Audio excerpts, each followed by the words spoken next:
Hey everyone, this is Joe coming to you from Nankin Hobby, and today is the 29th of December, which means in a couple of days we're going to be into a new year. So to wrap up 2022, we thought we would go over 5 of the coolest trends that we saw in 2022. Following a couple years of post-pandemic craziness, we kind of expected 2022 to be a return to normalcy in some ways, but maybe normal doesn't really exist because 2022 still felt pretty weird. We saw a ton of interesting trends that we really wouldn't have expected, and we did some pretty cool stuff and unique stuff of our own. So let's get to it. Number 5. 2022 was a year of sales. Now, companies run sales, that's pretty normal. Horizon Hobby, for example, they usually run sales at Christmas time and different holidays. There's usually a Wake Your Summer boat sale in the middle of the summer, and that's all well and good, that's normal. Sometimes there's sales to blow out discontinued stuff or just overstock product. We expect that kind of a thing. But in 2022, the sales were kind of absurd, to be honest. It seemed like every week throughout the year there was a sale running, sometimes even 2 a week, sometimes more. It was honestly a little bit hard to keep track of. And Traxxas, who traditionally doesn't run many sales at all, had half of their models on sale for a good chunk of the year. We saw all of the 2-wheel drive and 4-wheel drive, like 10 scale models were on sale. A lot of these even became permanent price decreases, which is super weird for Traxxas especially. Now, I don't know if these companies just, overproduced or didn't expect inflation, or they're trying to combat the inflation that we saw, prices rising elsewhere, or I don't know, maybe it's just a price correction from raising prices a couple years back. Whatever it may be, when everything else in the world is so expensive, it's super cool to see the hobby industry kind of lowering things down to keep people getting into the hobby. 4. 2022 was a year of releases. Now, we always see new releases. That's the nature of any industry, is there's going to be new products coming out. But 2022 felt exceptional. Now, Horizon released a plethora of new things under all of their brands. So Losi got their new Mini JRX2, Axial had new versions of the SCX6, SCX10, of the SCX24. There was a new 10 scale Capra, a new 18 scale Capra. Arrma had new versions of a lot of their vehicles, including the new 4S Outcast and Creighton. But most importantly, Traxxas released a ton of new stuff, which is, again, Traxxas is kind of the unusual one here. Traxxas will regularly kind of revamp some of their models, and they did that this year too. We saw a new version of the XO1, of the Max, all of the 10 scale 2-wheel drive stuff with the brushless motors, those all got new transmissions, there's new lighted models. We see that kind of thing periodically, and that's not too much of an exception from the norm. But what we don't normally see from Traxxas is just a ton of brand new models. That's maybe once every year or two. This year we got 3. We got the Sledge, we got the XRT, and the new TRX4M, their 18 scale crawler. This is really strange, and I've been selling hobby stuff since I was like 17. I'm 32 in a couple of weeks. I don't think I've seen that many releases ever from Traxxas in a single year, and it's really kind of mind-boggling. But they're all really quality releases, so we can't complain, and we look forward to seeing a little bit more of that maybe in 2023. 3. In 2022, small was big. Now, for the past couple of years, there's been a lot of big stuff getting released. We've got new versions of the Outcast and Creighton, the bigger 5th scale versions, the 8S versions, in both the rollers and the ready-to-runs. We saw new versions of the DBXLE in the past couple of years, and the Traxxas X-Max, while that's been out for a while, that's still been one of our most popular trucks. In fact, I think last year it was our best-selling truck. And this year is no exception there either. We saw the new Traxxas XRT as one of the releases, and that's also this big 5th scale model.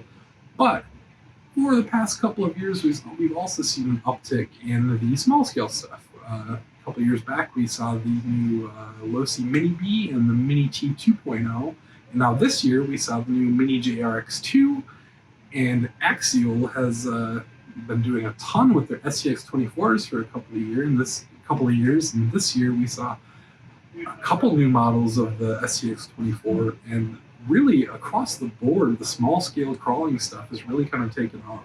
Everyone and their brother in 2022 has been pushing all of these new parts for the SCX24s.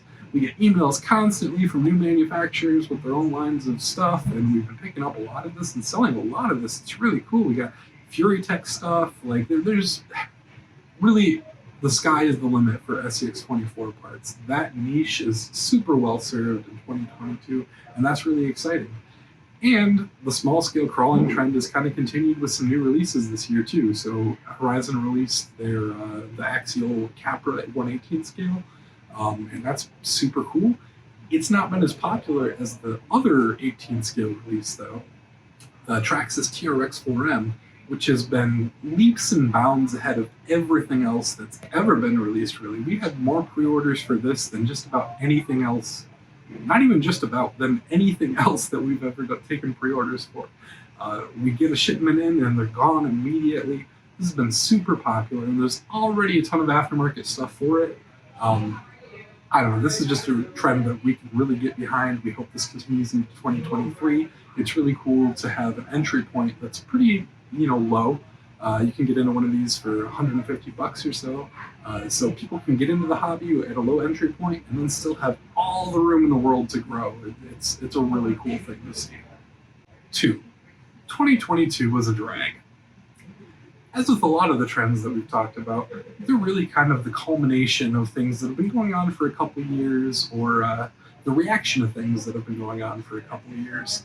And for the past couple of years, people have been kind of segmented and really allowed to delve deep into some of their hobbies. And this has kind of created a little bit of a blow up in some of these more traditionally niche RC communities. So, for example, we've seen a huge uptake of people building like vintage Tamiya kits, and that's sort of unusual, but also really cool. And it doesn't seem to be just something that's kind of localized to our area either. I've talked to people way out in California, across the country, that have seen this similar trend, that people are building these Tamiya kits.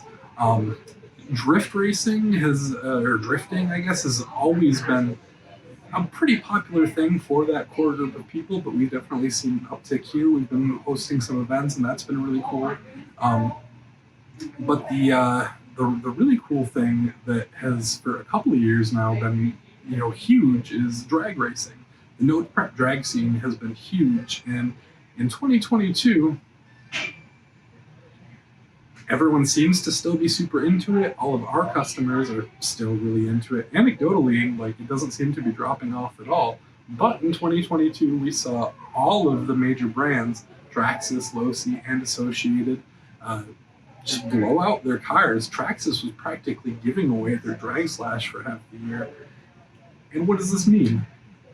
I don't know if this means that maybe there's a little bit of a downswing in the no prep drag scene and we're just not seeing it. Or maybe this company is just way overproduced, not expecting what sales were going to be this year. But I think the more optimistic take, and the one that we're kind of banking on, is that when the DR10 went on sale, and it went deeply on sale, those things are super cheap, it was because they came out with a new mid-motor version of the DR10. So we're kind of hoping that maybe we're going to see more on the horizon. We're going to see a new Losi 22S drag car, maybe a new version of the drag slash, and that's going to explain some of these blowouts. And finally, 2022 allowed us to be social. Now, we've really been able to go out and do a lot more things, see people, interact with people a lot more than we have in 2022, than we have in previous years. And despite all of the weirdness that we had this year, that was kind of the return to normalcy that we were hoping for. We were able to go out and do a bunch of cool things, and because we were able to interact with more people on a face-to-face level, we were also able to be a little bit more social virtually. So we were able to go out and get a lot more content for our YouTube and Facebook and TikTok and Instagram and all of our social media pages. And we took trips, we hosted events, we did a lot of really cool things, and all of those platforms have really kind of grown. And that's super exciting, and we hope that continues into 2023. So We're going to leave you with a little compilation of all of the cool stuff that we've done for our social media this year, and that'll be how we'll round out 2022. Make sure you like, subscribe, drop a comment, follow us on all of our other social media platforms, and get into a new hobby in 2023. Go over to nankinhobby.com, orders over $50, ship for free, and we can't wait to see you on the next video in 2023.